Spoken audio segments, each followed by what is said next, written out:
أعوذ بالله من الشيطان الرجيم. بسم الله الرحمن الرحيم. سيقول السفهاء من الناس ما ولاهم عن قبلتهم التي كانوا عليها قل لله المشرق والمغرب يهدي من يشاء إلى صراط مستقيم.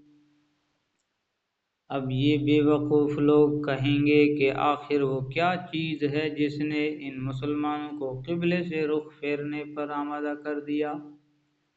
جس کی طرف وہ منہ کرتے چلے آ رہے تھے۔ آپ کہہ دیجئے کہ مشرق اور مغرب سب اللہ ہی کی ہے، اور وہ جس کو چاہتا ہے سیدھی راہ کی ہدایت کر دیتا ہے۔ یہاں سے قبلے کی تبدیلی اور اس سے پیدا ہونے والے مسائل کا تفصیلی بیان شروع ہو رہا ہے۔ واقعات کا پس منظر یہ ہے کہ مکہ مکرمہ میں حضرت صلی اللہ علیہ وسلم بیت اللہ کی طرف رخ کر کے نماز پڑھا کرتے تھے۔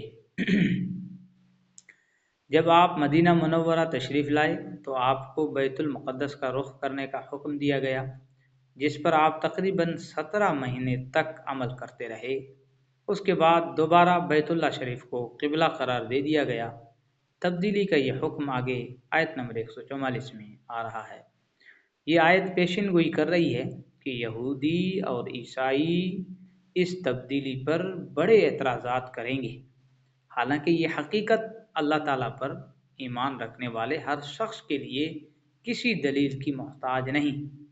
کہ قبلہ کی کوئی خاص سمت مقرر کرنے کا مطلب ہرگز یہ نہیں ہے کہ اللہ تعالیٰ قبلے کی سمت میں تشریف فرما ہے۔ وہ تو ہر سمت اور ہر جگہ موجود ہے، اور مشرق ہو یا مغرب، شمال ہو یا جنوب، یہ ساری جہتیں اسی کی بنائی ہوئی ہیں۔ البتہ چونکہ مصلحت کا تقاضا یہ ہے کہ اللہ کی عبادت کرتے وقت تمام مومنوں کے لیے کوئی ایک سمت مقرر کر دی جائے، اس لیے یہ مقصود ہے۔ جو کچھ تقدس کسی قبلہ یا اس کی سمت میں آتا ہے وہ اللہ تعالیٰ کے حکم کی وجہ سے آتا ہے، چنانچہ وہ اپنی حکمت کے مطابق جب چاہے جس سمت کو چاہے قبلہ قرار دے سکتا ہے۔ ایک مومن کا سیدھا راستہ یہ ہے کہ وہ اس حقیقت کو سمجھ کر اللہ کے ہر حکم کے آگے سر تسلیم خم کر دے۔ آیت کے آخر میں سیدھی راہ کا جو ذکر ہے اس سے مراد اسی حقیقت کا ادراک ہے۔ وَكَذَلِكَ جَعَلْنَاكُمْ أُمَّةً وَسَطًا لِتَكُونُوا شُهَدَاءَ عَلَى النَّاسِ وَيَكُونَ الرَّسُولُ عَلَيْكُمْ شَهِيدًا وَمَا جَعَلْنَا الْقِبْلَةَ الَّتِي كُنْتَ عَلَيْهَا إِلَّا لِنَعْلَمَ مَنْ يَتَّبِعُ الرَّسُولَ مِمَّنْ يَنْقَلِبُ عَلَى عَقِبَيْهِ وَإِنْ كَانَتْ لَكَبِيرَةً إِلَّا عَلَى الَّذِينَ هَدَى اللَّهُ وَمَا كَانَ اللَّهُ لِيُضِيعَ إِيمَانَكُمْ إِنَّ اللَّهَ بِالنَّاسِ لَرَءُوفٌ رَحِيمٌ۔ اور مسلمانوں اسی طرح تو ہم نے تم کو ایک معتدل امت بنایا ہے تاکہ تم دوسرے لوگوں پر گواہ بنو اور رسول تم پر گواہ بنے۔ اور جس قبلے پر تم پہلے کار بند تھے اسے ہم نے کسی اور وجہ سے نہیں بلکہ صرف یہ دیکھنے کے لیے مقرر کیا تھا کہ کون رسول کا حکم مانتا ہے اور کون الٹے پاؤں پھر جاتا ہے۔ اور اس میں شک نہیں کہ یہ بات تھی بڑی مشکل، لیکن ان لوگوں کے لیے ذرا بھی مشکل نہ ہوئی جن کو اللہ نے ہدایت دی تھی۔ اور اللہ تعالیٰ ایسا نہیں ہے کہ تمہارے ایمان کو ضائع کر دے، در حقیقت اللہ لوگوں پر بہت شفقت کرنے والا بڑا مہربان ہے۔ یعنی جس طرح ہم نے اس آخری زمانے میں دوسری جہتوں کو چھوڑ کر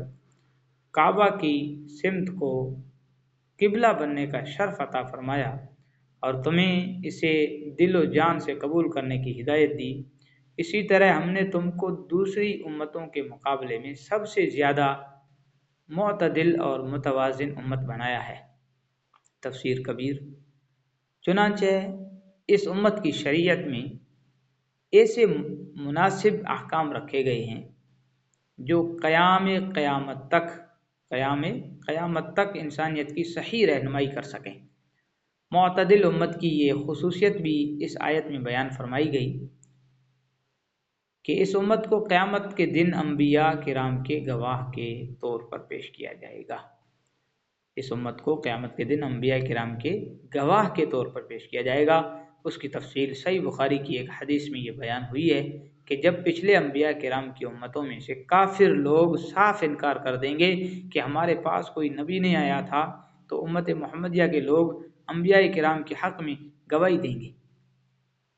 کہ انہوں نے رسالت کا حق ادا کرتے ہوئے اپنی اپنی امتوں کو پوری طرح اللہ تعالیٰ کا پیغام پہنچا دیا تھا۔ اور اگرچہ ہم خود اس موقع پر موجود نہیں تھے، لیکن ہمارے نبی کریم صلی اللہ علیہ وسلم محمد مصطفیٰ صلی اللہ علیہ وسلم نے وحی سے باخبر ہو کر ہم کو یہ بات بتلا دی تھی، اور ہمیں ان کی بات پر اپنی ذاتی مشاہدے سے بھی زیادہ اعتماد ہے۔ دوسری طرف رسول کریم صلی اللہ علیہ وسلم اپنی امت کی اس بات کی تصدیق فرمائیں گے کہ نیز مفسرین نے امت محمدیہ کے گواہ ہونے کے یہ معنی بھی کیے ہیں کہ شہادت سے مراد حق کی دعوت و تبلیغ ہے، اور یہ امت پوری انسانیت کو اسی طرح حق کا پیغام پہنچائے گی جس طرح حضرت صلی اللہ علیہ وسلم نے ان کو پہنچایا تھا۔ باقی باتیں دونوں اپنی اپنی جگہ درست ہیں، ان میں کوئی تعارض بھی نہیں ہے۔ مطلب یہ ہے کہ پچھلے کچھ عرصے کے لیے بیت المقدس کو قبلہ بنانے کا جو حکم ہم نے دیا تھا، اس کا مقصد یہ امتحان لینا تھا کہ کون قبلے کی اصل حقیقت کو سمجھ کر اللہ کے حکم کی تعمیل کرتا ہے، اور کون ہے جو کسی ایک قبلے کو بذات خود ہمیشہ کے لیے مقدس مان کر اللہ کے بجائے اس کی عبادت شروع کر دیتا ہے۔ قبلے کی تبدیلی سے یہی واضح کرنا مقصود تھا کہ عبادت بیت اللہ کی نہیں، اللہ کی کرنی ہے، ورنہ اس میں اور بت پرستی میں کیا فرق رہ جاتا ہے۔ اگلے جملے میں اللہ تعالیٰ نے یہ بھی واضح فرما دیا کہ جو لوگ صدیوں سے بیت اللہ کو قبلہ مانتے چلے آ رہے تھے، ان کے لیے اچانک بیت المقدس کی طرف رخ موڑ دینا کوئی آسان بات نہ تھی، کیونکہ صدیوں سے دلوں پر حکمرانی کرنے والے اعتقادات کو یکایک بدل لینا بڑا مشکل ہوتا ہے۔ لیکن جن لوگوں کو اللہ نے یہ سمجھ عطا فرمائی کہ کسی بھی چیز میں کوئی ذاتی تقدس نہیں اور اصل تقدس اللہ تعالیٰ کے حکم کو حاصل ہے، ان کو نئے قبلے کی طرف رخ کرنے میں ذرا بھی دقت پیش نہیں آئی، کیونکہ وہ سمجھ رہے تھے کہ ہم پہلے بھی اللہ کے بندے اور اس کے تابع فرمان تھے، اور آج بھی اسی کے حکم پر ایسا کر رہے ہیں۔ اسی سلسلہ کلام میں اس جملے کا ایک مطلب تو حضرت حسن بصری رحمۃ اللہ علیہ نے یہ بیان فرمایا ہے کہ اگرچہ نئے قبلے کو اختیار کر لینا مشکل تھا، لیکن جن لوگوں نے اپنی قوت ایمانی کا مظاہرہ کرتے ہوئے اسے بے چوں چرا مان لیا، اللہ تعالیٰ ان کے اس ایمانی جذبے کو ضائع نہیں کرے گا، بلکہ انہیں اس کا عظیم اجر ملے گا۔ تفسیر کبیر۔ دوسرے یہ جملہ کہ ایک سوال کا جواب بھی ہے جو بعض صحابہ کے دل میں پیدا ہوا تھا، اور وہ یہ کہ جو مسلمان اس وقت انتقال فرما گئے تھے جب کہ قبلہ بیت المقدس تھا، تو کہیں ایسا تو نہیں کہ ان کی وہ نمازیں جو انہوں نے بیت المقدس کی طرف رخ کر کے پڑھی تھی قبلے کی تبدیلی کے بعد ضائع اور کل عدم ہو جائیں؟ آیت نے جواب دے دیا کہ نہیں، چونکہ انہوں نے اپنے ایمانی جذبے کے تحت وہ نمازیں اللہ ہی کے حکم کی تعمیل میں پڑھی تھی، اس لیے وہ نمازیں ضائع نہیں ہوں گی۔ قد نرى تقلب وجهك في السماء فلنولينك قبلة ترضاها فول وجهك شطر المسجد الحرام وحيث ما كنتم فولوا وجوهكم شطره وإن الذين أوتوا الكتاب ليعلمون أنه الحق من ربهم وما الله بغافل عما يعملون۔ اے پیغمبر، ہم تمہارے چہرے کو بار بار آسمان کی طرف اٹھتے ہوئے دیکھ رہے ہیں، چنانچہ ہم تمہارا رخ ضرور اس قبلے کی طرف پھیر دیں گے جو تمہیں پسند ہے۔ لو اب اپنا رخ مسجد حرام کی سمت کر لو، اور آئندہ جہاں کہیں تم ہو اپنے چہروں کا رخ نماز پڑھتے ہوئے اسی کی طرف رکھا کرو، اور جن لوگوں کو کتاب دی گئی ہے وہ خوب جانتے ہیں کہ یہی بات حق ہے جو ان کے پروردگار کی طرف سے آئی ہے، اور جو کچھ یہ کر رہے ہیں اللہ اس سے غافل نہیں ہے۔ جب بیت المقدس کو قبلہ بنایا گیا تو حضرت صلی اللہ علیہ وسلم کو یہ اندازہ تھا کہ یہ حکم عارضی ہے، اور چونکہ بیت المقدس کے مقابلے میں زیادہ قدیم بھی تھا، اور اس سے حضرت ابراہیم علیہ السلام کی یادیں بھی وابستہ تھی، اس لیے آپ کی طبعی خواہش بھی یہی تھی کہ اسی کو قبلہ بنایا جائے۔ چنانچہ حضرت صلی اللہ علیہ وسلم قبلے کی تبدیلی کے انتظار اور اشتیاق میں کبھی کبھی آسمان کی طرف منہ اٹھا کر دیکھتے تھے۔ اس آیت میں آپ کی اسی کیفیت کو بیان کیا گیا ہے۔ یعنی اہل کتاب اچھی طرح جانتے ہیں کہ قبلے کی تبدیلی کا جو حکم دیا گیا ہے وہ بالکل برحق ہے۔ اس کی ایک وجہ تو یہ ہے کہ وہ لوگ حضرت ابراہیم علیہ السلام کو مانتے تھے، اور یہ بات تاریخی طور پر ثابت تھی کہ انہوں نے اللہ تعالیٰ کے حکم سے مکہ میں کعبہ تعمیر کیا تھا، بلکہ بعض مورخین نے خود تورات کے دلائل سے ثابت کیا ہے کہ حضرت ابراہیم علیہ السلام کی تمام اولاد بشمول حضرت اسحاق علیہ السلام کا قبلہ کعبہ ہی تھا۔ وَلَئِنْ آتَيْتَ الَّذِينَ أُوتُوا الْكِتَابَ بِكُلِّ آيَةٍ مَا تَبِعُوا قِبْلَتَكَ وَمَا أَنْتَ بِتَابِعٍ قِبْلَتَهُمْ وَمَا بَعْضُهُمْ بِتَابِعٍ قِبْلَةَ بَعْضٍ وَلَئِنِ اتَّبَعْتَ أَهْوَاءَهُمْ مِنْ بَعْدِ مَا جَاءَكَ مِنَ الْعِلْمِ إِنَّكَ إِذًا لَمِنَ الظَّالِمِينَ۔ اور جن لوگوں کو کتاب دی گئی تھی اگر تم ان کے پاس ہر قسم کی نشانیاں لے آؤ تب بھی یہ تمہارے قبلے کی پیروی نہیں کریں گے، اور نہ تم ان کے قبلے پر عمل کرنے والے ہو،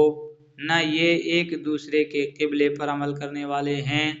اور جو علم تمہارے پاس آ چکا ہے اس کے بعد اگر کہیں تم نے ان کی خواہشات کی پیروی کر لی تو اس صورت میں یقیناً تمہارا شمار ظالموں میں ہوگا۔ وما انت بتابع قبلتهم میں یہ اعلان کر دیا گیا ہے کہ وما انت بتابع قبلتهم میں یہ اعلان کر دیا گیا ہے کہ اب قیامت تک کے لیے آپ کا قبلہ بیت اللہ ہی رہے گا۔ اس سے یہود و نصارہ کے ان خیالات کا قطع کرنا مقصود تھا کہ مسلمانوں کے قبلے کو تو کوئی قرار نہیں۔ وَلَئِنِ اتَّبَعْتَ أَهْوَاءَهُمْ یہ خطاب رسول اللہ صلی اللہ علیہ وسلم کو بطور فرض محال کے ہیں کہ جس کے وقوع کا کوئی احتمال نہیں، اور دراصل سنانا امت محمدیہ کو ہے کہ اس کی خلاف ورزی نہ کریں۔ الذين آتيناهم الكتاب يعرفونه كما يعرفون أبناءهم وإن فريقا منهم ليكتمون الحق وهم يعلمون۔ جن لوگوں کو ہم نے کتاب دی ہے وہ اس کی اتنی اچھی طرح جن لوگوں کو ہم نے کتاب دی ہے وہ اس کو اتنی اچھی طرح پہچانتے ہیں جیسے اپنے بیٹوں کو پہچانتے ہیں، اور یقین جانو کہ ان میں سے کچھ لوگوں نے حق کو جان بوجھ کر چھپا رکھا ہے۔ اس آیت میں رسول کریم صلی اللہ علیہ وسلم کو بحیثیت رسول پہچاننے کی تشبیہ اپنے بیٹوں کو پہچاننے کے ساتھ دی گئی ہے کہ یہ لوگ جس طرح اپنے بیٹوں کو پوری طرح پہچانتے ہیں، ان میں کبھی شبہ اور اشتباہ نہیں ہوتا، تو اسی طرح تورات اور انجیل میں جو رسول اللہ صلی اللہ علیہ وسلم کی بشارت اور آپ صلی اللہ علیہ وسلم کی واضح علامات و نشانات کا ذکر آیا ہے، اس کے ذریعے یہ لوگ رسول اللہ صلی اللہ علیہ وسلم کو بھی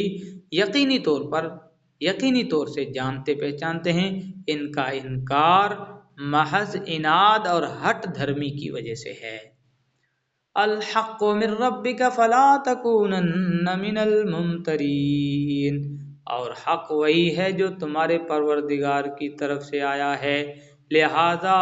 شک کرنے والوں میں ہرگز شامل نہ ہونا۔ صدق اللہ العظیم۔